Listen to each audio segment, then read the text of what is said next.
The customer looked nervous as he placed the navy blue suit jacket on Sam's counter. "Can you get these stains out?" Sam looked at the fabric, and 30 years of FBI forensics experience immediately kicked in. This wasn't wine or coffee. This was blood spatter. This was a fabric tear pattern from a struggle. This was gunpowder residue. This jacket had come from a murder scene, and the man standing in front of him had no idea he was talking to the most legendary forensics expert Chicago PD had ever worked with. For 50 years, everyone in the neighborhood knew Sam Rodriguez as just the tailor who could fix anything. What they didn't know was that before he threaded needles, he threaded together evidence that put some of America's most dangerous criminals behind bars. Today, those skills would be needed again. Welcome to Echo Stories. Before we begin this incredible story, tell us in the comments which city you're watching from. And if you believe stories like this need to be heard, hit that subscribe button to support our channel. Rodriguez Tailoring sat on the corner of West Division Street in Chicago's Humboldt Park neighborhood. The shop had been there since 1974, run by the same man for 5 decades. Samuel "Sam" Rodriguez, now 72, opened every morning at exactly 8 a.m. and closed at 6 p.m., Monday through Saturday. The storefront was modest, a wooden sign, a few suits hanging in the window, and the gentle hum of a vintage Singer sewing machine. Neighborhood residents knew Sam as reliable, meticulous, and fair. He could repair anything, alter any garment, and his prices hadn't changed much since the 1980s. What they didn't know was that Sam Rodriguez had spent 30 years as one of the FBI's most accomplished forensic fabric analysts. From 1972 to 2002, he had worked cases that made headlines: the Atlanta child murders, the Unabomber investigation, the Olympic Park bombing. His expertise in fiber analysis, blood spatter patterns, and fabric evidence had helped solve over 200 major crimes. But that was another life. In 2002, after 3 decades of seeing humanity's darkest moments under a microscope, Sam retired quietly. He bought the small tailor shop from its aging owner and never looked back. For 22 years, he had sewn hems and repaired tears instead of analyzing crime scenes. Until this Tuesday morning. At 10:15 a.m., a young man entered the shop, mid-20s, well-dressed but anxious. He carried a garment bag, which he handled carefully, almost reverently. "Good morning," Sam said from behind his counter, looking up from a dress shirt he was pressing. "How can I help you?" The customer, later Sam would learn his name was David Chen, hesitated. "I need some stains removed from a jacket. It's expensive. I need it to look perfect."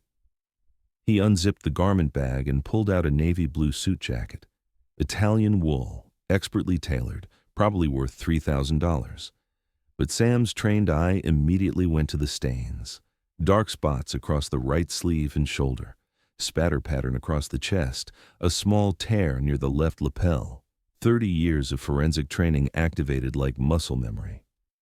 "What kind of stains are we dealing with?" Sam asked casually, taking the jacket in his hands. "Wine," David said quickly. "Red wine. Had an accident at a dinner party last night." Sam examined the fabric more closely. The stains were rusty brown, not the purple red of wine. The spatter pattern was consistent with high-velocity impact, arterial spray. The tear in the lapel showed fabric stress consistent with a struggle. This was blood. Fresh blood, less than 24 hours old. Sam's mind raced through decades of forensic protocols. The customer was lying, that much was certain. But was he the perpetrator or an accessory? Was he trying to destroy evidence or preserve it? "This is going to take some special treatment," Sam said carefully. "These wine stains have set pretty deep. Mind if I take a closer look?" David shifted nervously.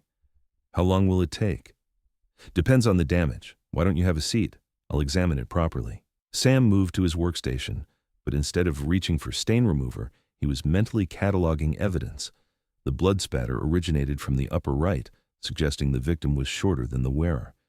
The tear pattern indicated the jacket had been grabbed from behind. Traces of what looked like gunpowder residue were visible near the right cuff. This wasn't just a murder. It was an execution. Sam pretended to examine the stains while actually studying David. The young man's hands were clean, but there was a small bandage on his right index finger. His shoes were expensive Italian leather, recently polished, but Sam noticed a tiny droplet of what looked like blood on the left shoe. "You know," Sam said conversationally, "I've been in this business a long time, seen all kinds of stains, wine, coffee, food, ink." He paused meaningfully. "Blood." David's face went pale. "I told you it's wine." "Of course," Sam said, "just making conversation. You'd be surprised what people bring in here. Last week someone brought in a shirt with motor oil.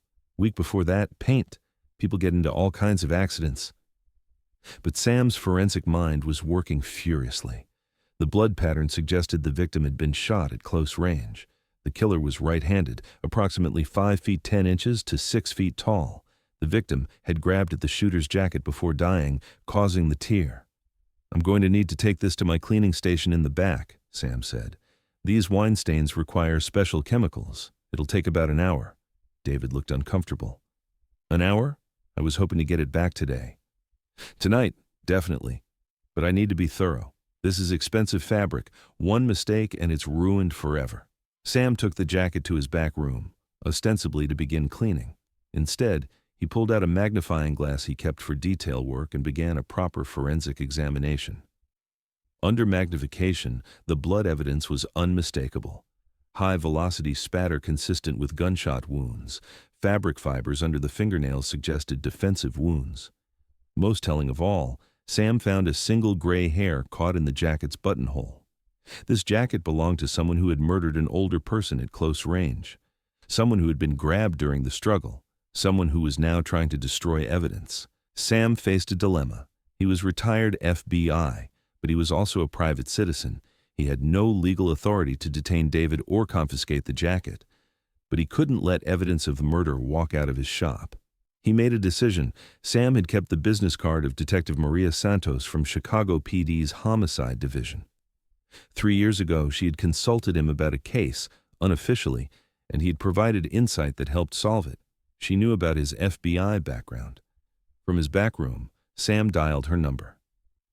"Detective Santos, this is Sam Rodriguez, the tailor. We worked together on the fabric evidence case in 2021.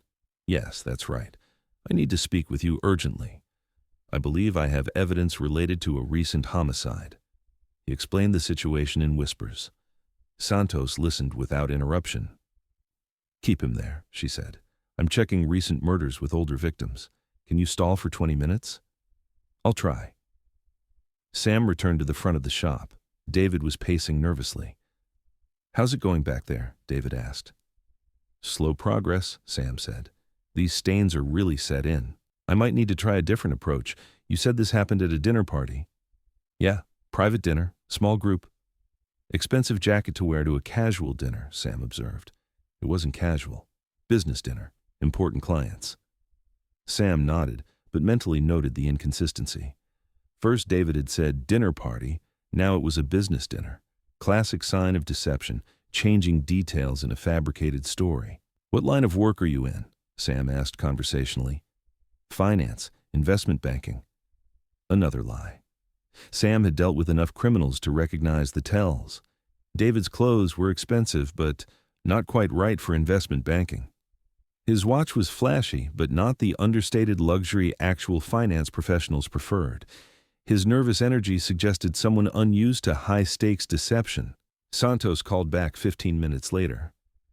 "Sam, we found it. Harold Morrison, 68, shot in his home last night. Retired jewelry store owner. House was ransacked, but neighbors didn't hear anything until late. You said the suspect is young, mid-20s. "Yes. Asian American, well-dressed, nervous." "That matches our witness description. A neighbor saw someone matching that description leaving Morrison's house around 10 p.m. We've been looking for him all morning. The jacket has blood evidence, fabric tears, possible gunpowder residue, classic close-range shooting pattern. Can you keep him there? We're 5 minutes out." Sam hung up and returned to David, who was now visibly agitated. "Look, I'm in a hurry," David said. "Can you just throw some bleach on it or something?" "Bleach would destroy this fabric," Sam said. "Trust me, I'm a professional. Just a few more minutes." But David was getting suspicious. He stood up and approached the counter. "I want my jacket back. Now." "Of course," Sam said calmly. "Let me get it." Instead of going to the back room, Sam positioned himself between David and the door. 30 years of dealing with dangerous criminals had taught him how to read body language. David was about to run. "Actually," Sam said, "I think we should talk about what really happened to this jacket." David's hand moved toward his pocket. Sam saw the gesture and reacted with reflexes honed by decades of high-stakes confrontations. "I wouldn't," Sam said quietly. "I know exactly what you did to Harold Morrison." David froze. "I don't know what you're talking about." "Blood spatter analysis, fabric tear patterns, gunpowder residue. I've spent more time analyzing murder evidence than you've been alive. You're just a Tailor. I was FBI forensics for 30 years. This jacket tells the whole story. You shot Mr. Morrison at close range. He grabbed your jacket as he fell. You panicked and tried to clean up, but you missed the obvious evidence." David's face went white. "You can't prove anything. The blood pattern proves the victim was shorter than you. The fabric tear proves there was a struggle. The gunpowder residue proves close-range discharge. The gray hair caught in your buttonhole probably belongs to Mr. Morrison." "You're bluffing." "Am I? Let me tell you exactly what happened. You went to Morrison's house to rob him. He was a retired jewelry store owner, so you figured he'd have valuables. But he fought back. You shot him, grabbed what you could, and ran. But you were smart enough to know the blood on your jacket was evidence, so you brought it to a tailor in a different neighborhood, somewhere no one would know you." David's hand was definitely moving toward his pocket now. "The problem," Sam continued, "is you picked the wrong tailor." Police sirens were now audible in the distance. David made his move, pulling a gun from his jacket pocket, but Sam had been expecting it. 30 years of dealing with armed criminals had taught him to read the signs. Sam dove behind his counter as David fired. The bullet shattered the shop window but missed Sam completely. "Chicago PD, drop the weapon." Detective Santos in 3 uniforms burst through the front door. David, panicked and cornered, tried to fire again, but Santos was faster. She put him down with 2 shots to the chest. David survived, but barely. As paramedics worked on him, Santos approached Sam. "You okay?" "I'm fine. The jacket's in the back room. Handle it carefully. It's got enough evidence to convict him 3 times over." "How did you know?" Sam gestured to the fabric evidence. "Blood spatter doesn't lie. Fabric tears don't lie. 30 years of forensic work teaches you to read the story every piece of evidence tells." Santos shook her head in amazement. "The Bureau should have never let you retire." "I needed the peace," Sam said, looking around his damaged shop. "But sometimes the past catches up with you." The story made local news. "Retired FBI expert helps solve murder from Tailor shop." Sam declined interviews, but word spread through the neighborhood quickly. For days afterward, customers came in not just for alterations, but to hear the story. Sam deflected most questions, but children in the neighborhood started looking at him differently. "Mr. Sam," 8-year-old Sophia asked one afternoon, "were you really FBI?" "Long time ago," Sam said, threading a needle. "Now I just fix clothes." "But you caught a bad guy?" "Sometimes catching bad guys is about paying attention to details. Same as sewing. You have to look closely to see what others miss." The neighborhood began to feel different around Sam. Not fearful, but respectful. They realized they had been living next to a legend without knowing it. Detective Santos stopped by a week later. "How's business?" "Busier than usual," Sam said. "People seem to think I'm some kind of neighborhood guardian now." "Are you?" Sam considered the question. "I retired from the FBI to get away from crime. But crime has a way of finding you anyway. Would you consider consulting? We could use someone with your expertise." "I'm 72 years old, Detective. I've earned my peace. But you're still the best fabric analyst in the country." Sam looked around his shop, the repaired window, the familiar sewing machines, the simple work that had brought him 22 years of quiet satisfaction. "If you need me," he said finally, "you know where to find me." David Chen was charged with first-degree murder, armed robbery, and attempted murder of Sam. The forensic evidence from the jacket was overwhelming. Blood analysis confirmed it belonged to Harold Morrison, and DNA evidence linked David to the crime scene. During the trial, Sam was called as an expert witness. For the first time in over 2 decades, he found himself in a courtroom, explaining blood spatter patterns and fabric analysis to a jury.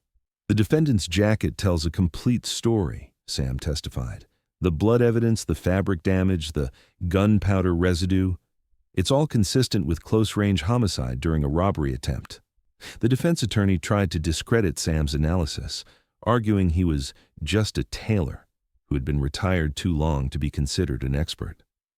The prosecutor responded by reading Sam's credentials: 30 years FBI, over 200 solved cases, author of 3 textbooks on forensic fabric analysis, former instructor at Quantico. The jury convicted David Chen on all counts. He was sentenced to life in prison without parole.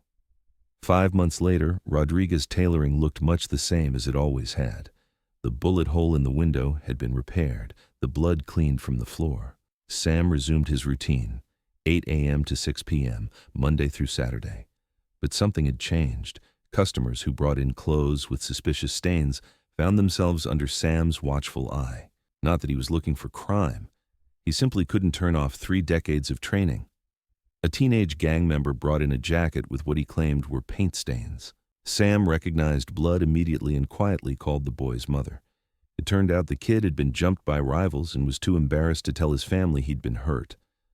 A woman brought in her husband's shirt with cooking oil stains that were clearly defensive wounds from domestic violence.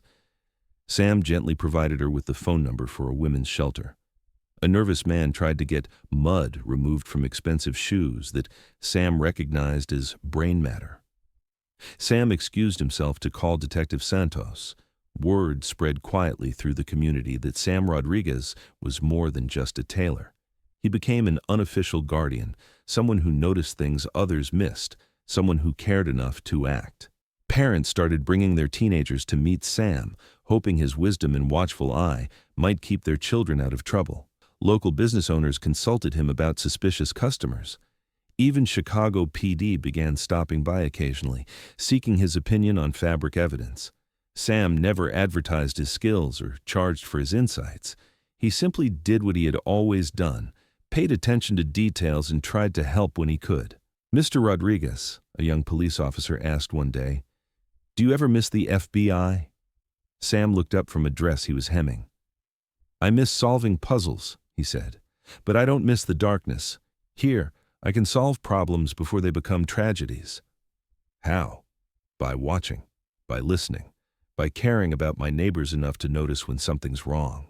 The officer nodded and left, but Sam's words stayed with him. Samuel Rodriguez never wanted to be a hero. He just wanted to sew clothes and live quietly. But sometimes heroes are made not by seeking danger, but by recognizing it when it comes to them. For 50 years, the people of Humboldt Park thought they knew their neighborhood tailor.